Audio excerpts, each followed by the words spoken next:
नमस्कार दोस्तों, स्वागत है आपका डेली करंट अफेयर्स में। दोस्तों, आज की वीडियो है 19 जुलाई 2025 के महत्वपूर्ण करंट अफेयर के बारे में। तो चलिए दोस्तों, आज की वीडियो शुरू करते हैं। आज की वीडियो का क्वेश्चन नंबर 1 है, आईएनएस निस्तार किस प्रकार का पोत है जिसे 18 जुलाई 2025 को भारतीय नौसेना में शामिल किया गया।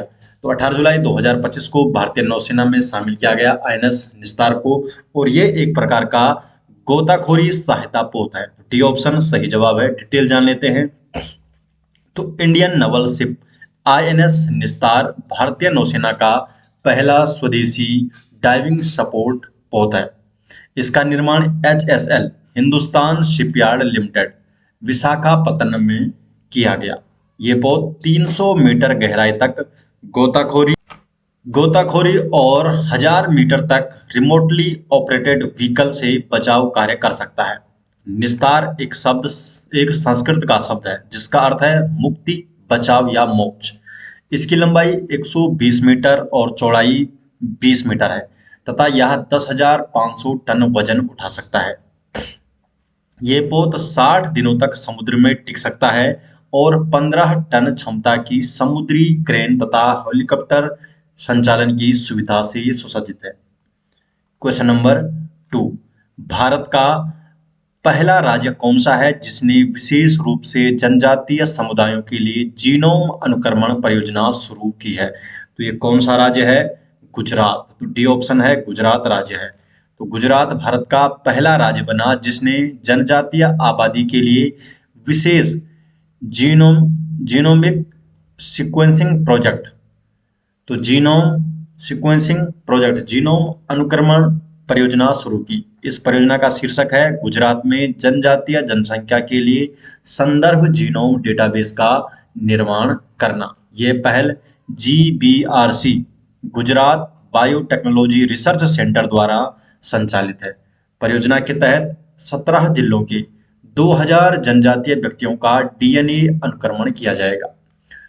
मुख्य उद्देश्य है आनुवांशिक बीमारियों जो जेनेटिक डिसऑर्डर होती है इसका समय पर पहचान करना, थैलेसीमिया, रक्त कोशिका विकार, वंशानुगत कैंसर जैसे रोगों की लक्षित चिकित्सा करना, व्यक्तिगत स्वास्थ्य समाधान को बढ़ावा देना। और ये परियोजना विज्ञान और परंपरा के बीच की दूरी कम करते हुए जनजातीय समाज को डेटा व तकनीकी से सशक्त बनाएगी। Question number 3। तो क्वेश्चन नंबर 3 है, 7वीं एशिया प्रशांत आईएसए क्षेत्रीय समिति की बैठक 15 से 17 जुलाई 2025 को किस देश में आयोजित की गई? तो ये किस देश में आयोजित की गई थी? तो सही जवाब इसका श्रीलंका। तो सी ऑप्शन श्रीलंका में। आईएसए इंटरनेशनल सोलर अलायंस अंतर्राष्ट्रीय सौर गठबंधन की 7वीं एशिया प्रशांत क्षेत्रीय बैठक 15 से 17 जुलाई 2025 को कोलंबो श्रीलंका में आयोजित की गई थी। आईएसए की स्थापना भारत और फ्रांस द्वारा 30 सितंबर 2015 को COP21 जो पेरिस सम्मेलन है यहाँ पर की गई थी। आईएसए का मुख्यालय है गुरुग्राम, हरियाणा में।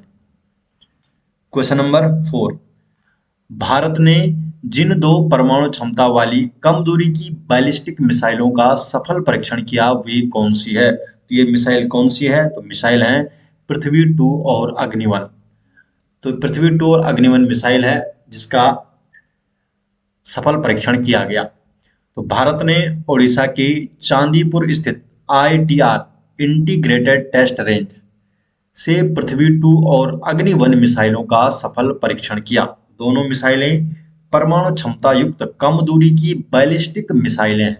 SRBM मिसाइल है ये, शॉर्ट रेंज बैलिस्टिक मिसाइल। पृथ्वी 2 मिसाइल के बारे में जानते हैं तो इसकी मारक क्षमता है लगभग 350 किलोमीटर, पेलोड क्षमता है 500 किलोग्राम और परंपरागत और परमाणु दोनों हथियारों को ये ले जाने में सक्षम है। दूसरा है अग्नि-1, मारक क्षमता है 700 से 900 किलोमीटर, पेलोड क्षमता है 1000 किलोग्राम। क्वेश्चन नंबर 5 है, किस जिले को सार्वजनिक जीवन में जीआईएस के प्रभावी उपयोग के लिए ओपन सोर्स जीआईएस कोहोर्ट पुरस्कार से सम्मानित किया गया है? तो किस जिले को इस सम्मान से सम्मानित किया गया है? तो सही जवाब इसका option number B, Bhadradri Kothagudem. तो भद्राद्री कोठागुडेम को ओपन सोर्स जीआईएस कोहोर्ट पुरस्कार से सम्मानित किया गया है। तो तेलंगाना के भद्राद्री कोठागुडेम जिले को ओपन सोर्स जीआईएस कोहोर्ट पुरस्कार से 17 जुलाई 2025 को सम्मानित किया गया। ये जीआईएस क्या है? तो इसकी फुल फॉर्म है जियोग्राफिकल इंफॉर्मेशन सिस्टम, अर्थात भौगोलिक सूचना प्रणाली। तो इसका उपयोग गोदावरी नदी में बाढ़ की भविष्यवाणी, जन समस्याओं के समाधान और सरकारी डेटा एकीकरण में किया जाएगा। क्वेश्चन नंबर 6 है, भारतीय पहलवान सुजीत कलकल ने किस टूर्नामेंट में पुरुषों की 65 किलो फ्रीस्टाइल श्रेणी में स्वर्ण पदक जीता है? तो भारतीय पहलवान है सुजीत कलकल। तो सुजीत कलकल ने पोलियाक इम्रे वर्गा जानोस मेमोरियल टूर्नामेंट में पुरुषों की 65 किलो फ्रीस्टाइल श्रेणी में स्वर्ण पदक जीता है। डिटेल जान लेते हैं। तो सुजीत कलकल ने हंगरी के बुडापेस्ट में आयोजित पोलियाक इम्रे और वर्गा जानूस मेमोरियल 2025 टूर्नामेंट में 65 किलोग्राम फ्रीस्टाइल श्रेणी में स्वर्ण पदक जीता है। फाइनल में उन्होंने अजरबैजान के अली रहीमजादे को 5-1 से हराया और रहीमजादे 4 बार के यूरोपीय पदक विजेता हैं। पुरुषों के 57 किलो वर्ग में राहुल ने कांस्य पदक जीता है। तो 57 किलो में राहुल ने कांस्य पदक जीता है और 65 किलो में स्वर्ण पदक जीता है सुजीत कलकल ने। क्वेश्चन नंबर 7, हाल ही में भारत ने किस वायु रक्षा प्रणाली का लद्दाख में सफल परीक्षण किया है जो 4500 मीटर से अधिक ऊंचाई पर संचालन में सक्षम है? तो ये कौन सी मिसाइल है? तो नाम इसका आकाश प्राइम। तो सी ऑप्शन सही जवाब है। आकाश प्राइम वायु रक्षा प्रणाली का लद्दाख में सफल परीक्षण किया है। तो भारत ने आकाश प्राइम वायु रक्षा प्रणाली का लद्दाख के उच्च ऊंचाई वाले क्षेत्र में सफल परीक्षण किया है। ये प्रणाली मूल आकाश मिसाइल का उन्नत संस्करण है। 4500 मीटर से अधिक ऊंचाई पर संचालन के लिए डिजाइन की गई है इस प्रणाली को। क्वेश्चन नंबर 8, स्वच्छ सर्वेक्षण 2024-25 में लगातार 8वीं बार भारत का सबसे स्वच्छ शहर कौन बना? तो लगातार 8वीं बार कौन बना है? तो सही जवाब इसका इंदौर। तो इंदौर बना है लगातार 8वीं बार। तो 8वीं बार सबसे स्वच्छ शहर बना है। स्वच्छ सर्वेक्षण 2024-25 आ गया है और इसमें इंदौर लगातार 8वीं बार भारत का सबसे स्वच्छ शहर बना है। तो राष्ट्रपति द्रौपदी मुर्मू ने नई दिल्ली के विज्ञान भवन में स्वच्छ सर्वेक्षण 2024-25 के पुरस्कार प्रदान किए हैं। इंदौर को लगातार 8वीं बार भारत का सबसे स्वच्छ शहर घोषित किया गया है। सूरत दूसरे नंबर पर और नवी मुंबई तीसरे स्थान पर रहे हैं। तीनों क्या है? एलीट सुपर स्वच्छ लीग में शामिल है। अहमदाबाद, भोपाल और लखनऊ को स्वच्छ शहरों की अगली पीढ़ी के रूप में मान्यता दी गई है। नोएडा 3 से 10 लाख आबादी वर्ग में सबसे स्वच्छ शहर रहा है।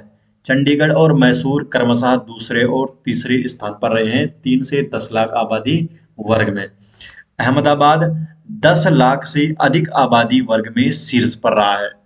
प्रयागराज को गंगा नदी की स्वच्छता प्रयासों के लिए सर्वश्रेष्ठ गंगा शहर का पुरस्कार मिला है प्रयागराज को। सिकंदराबाद छावनी बोर्ड को सर्वश्रेष्ठ छावनी क्षेत्र का सम्मान मिला है। विशाखापत्तनम, जबलपुर और गोरखपुर को सफाई मित्र सुरक्षित शहर पुरस्कार प्रदान किया गया। क्वेश्चन नंबर 9, भारत का पहला राज्य कौन सा है जिसने पशुपालन और मुर्गी पालन को औपचारिक रूप से कृषि का दर्जा दिया है? तो पशुपालन और मुर्गी पालन को औपचारिक रूप से कृषि का दर्जा देने वाला भारत का पहला राज्य बन गया है महाराष्ट्र। तो सी ऑप्शन महाराष्ट्र बन गया है पहला राज्य। तो महाराष्ट्र है पहला राज्य। तो हाल ही में महाराष्ट्र देश का पहला राज्य बना है जिसने पशुपालन और मुर्गी पालन को कृषि का दर्जा दिया है। महाराष्ट्र कैबिनेट के इस फैसले से अब पशुपालकों को भी किसानों जैसी सब्सिडी, कम टैरिफ और कर जैसी सुविधाएं मिलेंगी। इसमें ग्रामीण अर्थव्यवस्था को मजबूती मिलेगी और किसानों व पशुपालकों के बीच नीति संबंधी अंतर अब कम हो जाएंगे।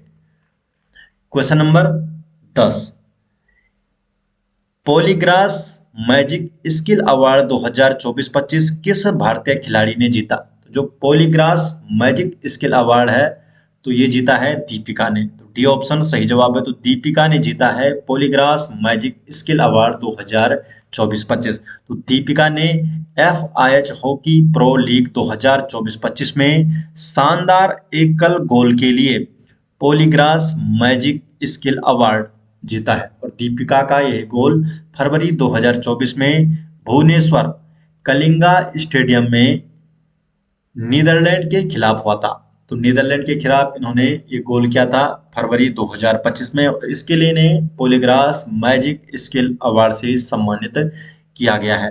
FIH की फुल फॉर्म है इंटरनेशनल हॉकी फेडरेशन, अर्थात अंतर्राष्ट्रीय हॉकी महासंघ। तो दोस्तों, ये हो गए आज 19 जुलाई 2025 के महत्वपूर्ण करंट अफेयर, और ये सभी नोट्स आपको मिल जाएंगे हमारे टेलीग्राम चैनल पर, जिसका लिंक आपको डिस्क्रिप्शन में दिया गया है।